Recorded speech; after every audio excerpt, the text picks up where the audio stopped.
राम मंदिर आंदोलन के महानायक महंत रामचंद्र दास परमहंस की 20वीं पुण्यतिथि के मौके पर आज सीएम योगी आदित्यनाथ अयोध्या पहुंचे। अयोध्या के रामकथा पार्क में बने हेलीपैड पर सीएम योगी का हेलीकॉप्टर उतरा।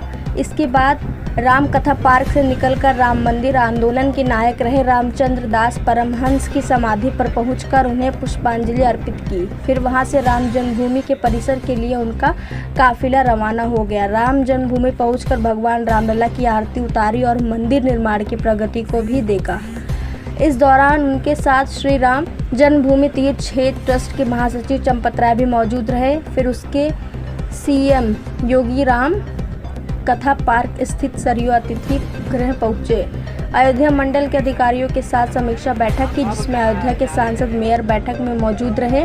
लगभग 45 मिनट समीक्षा बैठक चली। वहीं सीएम योगी की समीक्षा बैठक की जानकारी देते हुए अयोध्या मंडल के कमिश्नर गौरव दयाल और डीएम नीतीश कुमार के मुताबिक दीपोत्सव से पहले रामनगरी की बेहतर साफ सफाई का निर्देश दिया। समय के अंदर विकास कार्य पूरा हो, अधिकारियों को निर्देशित किया। समीक्षा बैठक के बाद अयोध्या से सीएम रवाना हुए।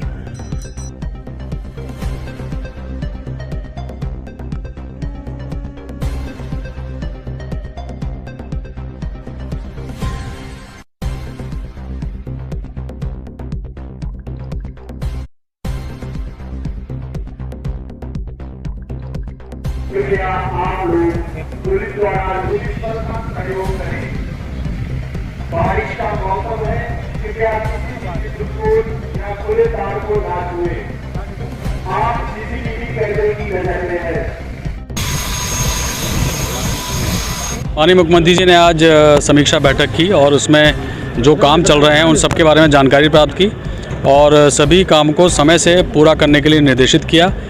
मोस्टली जो दीपोत्सव होना है उसके पहले जो काम किए जाने हैं वो उसमें विलम्ब ना हो, इस तरह के निर्देश दिए गए हैं और वर्क की क्वालिटी अच्छी हो, वर्कमैनशिप अच्छा हो और श्रद्धालु जो इस समय आ रहे हैं और भविष्य में भी आएंगे उनके चलने पर कोई उनको असुविधा ना हो, इस प्रकार से कंस्ट्रक्शन एक्टिविटी की जाए। इन सबको ध्यान में रखते हुए इंस्ट्रक्शंस आज माननीय मुख्यमंत्री जी ने हमको दिए हैं। दीपोत्सव पे स्पेसिफिकली चर्चा नहीं हुई है, पर उसके पहले सारी तैयारियां हो जाएं।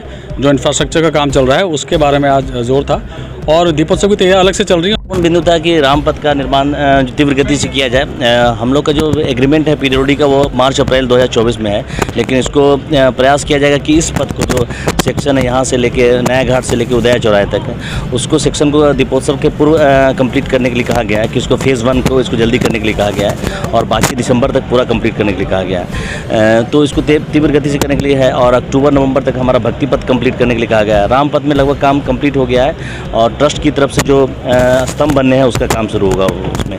तो इस तरीके से काम को एक्सपेडाइट करने के लिए और लोगों को मार्ग को सुविधाजनक बनाते हुए करने का प्रयास करने के लिए